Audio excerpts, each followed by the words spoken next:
Hello, Merry Meet. So, today I wanted to talk about a topic that I'm constantly asked, uh, and that is practicing the occult dangerous? And you see, there's so many horror movies out there where people get involved in the occult in some way or form, and the next thing they are slaughtered by demonic forces. And that has sort of given the occult the reputation that it is somehow dangerous. So let me try to give my 2 cents on this topic. Well, is the occult dangerous? Well, it depends on what you mean by danger. I mean, there's a chance that you, yes, you that sits and watch this, that just as you are watching this video, the roof above you will give in. There is a faulty beam or something like that, and the whole second floor of your house will just come crashing down on your head. It's not a very big chance of that, but there is a chance of that. There's a chance that as you go out your home just to go to the grocery store and pick up milk today, you will slip on a rock or something, fall down, and break your neck. Basically, living is dangerous. Everything you do, there's a danger that something bad could happen. Nothing is without any danger. However, most forms of the occult that you will find presented in books that you can buy on Amazon is not dangerous as such. It's not a high risk activity. So, are there dangers? Well, first of all, yes, there are methods and systems and things within the occult that are dangerous, that you should not be doing unless you know what you are doing. There are things that basically the spirits and entities that will become quite hostile and quite dangerous if summoned and dealt with the wrong way. There are methods that are extremely powerful that will mess you up unless you are prepared for them, and so on and so forth. But generally speaking, most things that you will be doing within the occult are not a dangerous thing. So unless you try to jump forward to do these things, then it's pretty safe. Now, of course, you can look at it like this. Is it dangerous to take a walk in the forest? Well, it depends on the circumstances. We have this nice little nature trail near where I live. It's around a small lake, and people walk there on Sunday walks and such. Is it dangerous to walk around that lake? No, not really. It's a pretty safe activity. Is it dangerous to go for a walk in the middle of the winter without any compass or any survival gear or knowledge?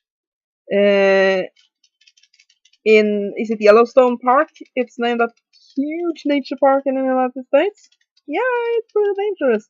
Is it dangerous to go out for a trek in the middle of the Amazonas jungle without knowing what you're doing? Yeah, that's pretty dangerous. Is it very dangerous to go on a small nature trek near your hometown? Not so much. It's the same thing with the occult. Is it dangerous to be doing the magic that Wiccans do? No. Is it dangerous to be working with the power of crystals? Generally, no. Uh, is it dangerous to do a full moon ritual? No. Generally speaking, what will happen if you do that is you will um, get somewhat relaxed and might be more open to the energies of nature. So, no. Basically, it doesn't work that way that you do something occult, demons will eat you. It doesn't work like that. However, like with anything else that has real power behind it, it should be respected. Uh, I mean, you don't take sleeping pills and then go to sleep in your bathtub. because you respect that water can be dangerous. It doesn't mean that taking a bath is dangerous. You pay somewhat attention when you are slicing up your bread in the morning because you don't want to cut your fingers. Doesn't mean that cutting bread is dangerous. So, what are the most common dangers when it comes to getting old with your coat? Well, for normal activities, generally speaking, uh, the dangers are that you can get scared. There's always a chance that you'll attract something, some energies or entities, because when you become more open and more active with magic, uh, raising your spiritual vibrations, you will become very attractive to many spirits and entities that will hone in on you. And this can create haunting experiences in your home and other things that can also create very vivid dreams and so on, and you can become scared by it. Generally speaking, this is not dangerous. These entities generally cannot hurt you, but they can scare you. Another thing that can happen is that these entities can drain you of energy, not to the point of you dying or anything, but you can get headaches and feel tired and so on and so forth. However, usually this can be dealt with using cleansings and protections. However, in very, very rare cases, yes, you could end up, even as a beginner, attracting something nasty. That is why we use circles or we use things to protect ourselves. But it could happen. And you might need to contact a professional to have that dealt with. However, the chance of that happening is pretty low. Because generally speaking, the entities that are more powerful, they are not that interested in some little occultists that run around and do a ritual. They just not. It's the same that I don't really care what the ants in the local ant hills are doing. I mean, I see them scurrying about on the ground at times, and if they carry a big leaf or something that draw my attention, I might stop for 5 seconds and just look at it. But generally speaking, I don't really give a shit what they're doing. Powerful entities generally feel the same way about human beings. We're ants. We're nothing to them. So you're more likely to attract something that really doesn't have the power to hurt you physically, and not have any interest to hurt you physically. It's just interested. It's like if you've ever been to the ocean or lake, sometimes there's little fishies, and they come swimming as you bathe and nip at you and something like that. They're not interested in hurting you. They just wonder what you are. Um, So that's it. Another danger that sometimes happens if people don't follow common sense. Basically, a lot of people are very interested in opening their third eye, and they don't take the time to understand the chakra system. But it's a pillar you have to work from the ground up. So they just start to do things to open the third eye. Sometimes this can also be open if you do a lot of spiritual work, and then the third eye and the crown chakra can become open, while the rest is not balanced and not open, and that can lead to uncontrolled psychic, which again can scare you. Generally speaking, that is what it can do. It'll scare you. But in rare instances, there has been people that have gotten mental issues because their entire system then has become out of whack, and they see things that just freak them completely out. On the same note as that, if one have a lot of psychological problems, one should be more careful when getting into the occult. Now, madness and magic sort of hangs together, and I mean, experience must seem insane to a lot of people that don't believe in what we're doing. And also, I believe that those that are insane, who has sort of left behind a lot of the regular paradigm of the world around them can become closer to these forces and therefore have a much greater chance of developing spiritual abilities. However, if you have a serious mental illness, while some sorts of occult work can help calm you down and have a healing effect, other times it can be the problem that it will be very difficult to separate what is real and what is not, and you can go completely over the edge. However, if you're reasonably healthy and sane, this should not be an issue. So, yeah, that's the general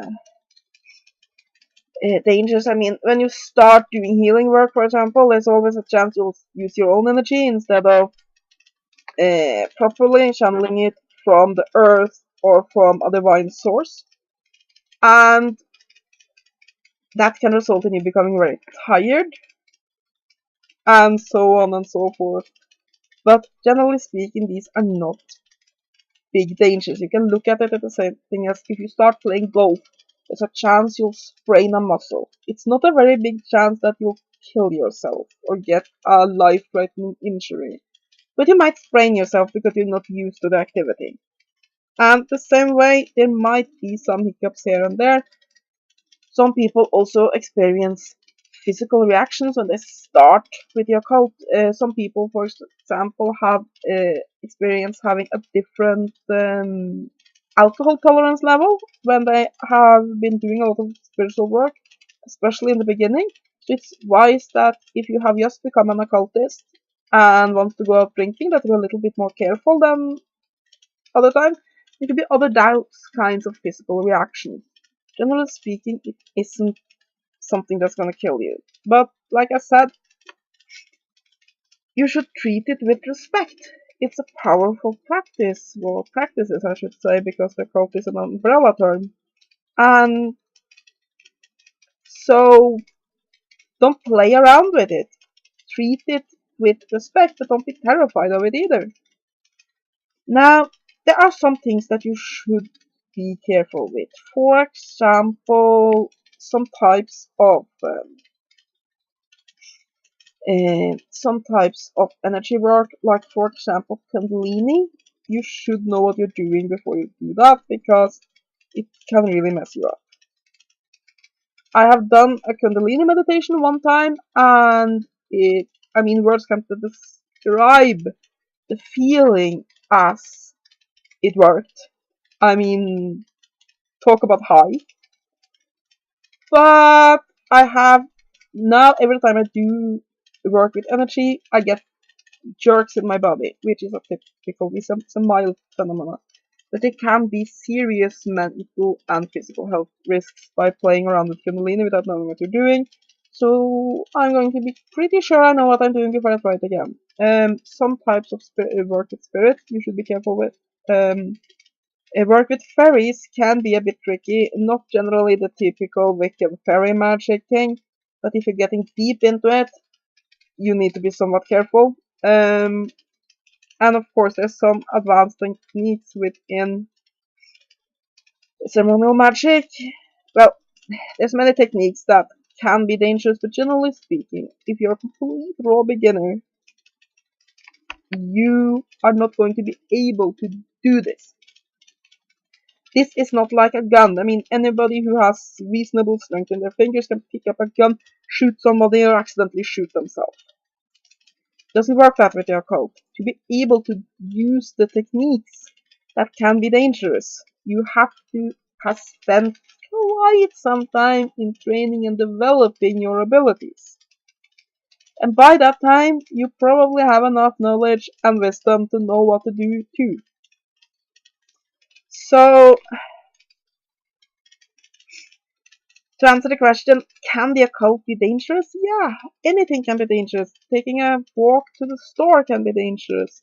But generally speaking, it is not a dangerous activity. It is not something that you can expect more trouble with than, for example, starting to go to the gym or starting to play golf. Of course, some very rare individuals who are young and healthy and so on go to the gym for the first time. It turns out they had a hidden heart defect. They get very, very ill because of the physical activity. That can happen, but it is extremely rare, but it can also happen with absolutely any activity you choose to do. I mean, me and my mother, we got salmonella when we had our Christmas dinner one year. And I mean, we don't buy the cheapest shit in the store, just good quality produce. However, some of the vegetables there was something wrong with. Things can happen, but it is pretty rare. It's a very safe thing to do unless you're going for the very, very advanced techniques.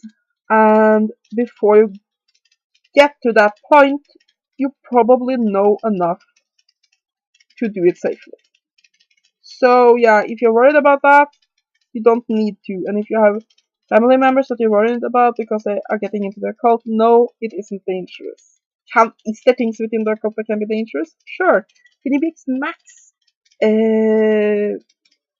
unlucky? Yeah, just like somebody who goes to the gym and gets maximum unlucky and gets hurt? Yeah, of course. But generally speaking, the occult is safe as long as you treat it with respect. And that is what I wanted to say about that. Hope you have a great day and blessed be.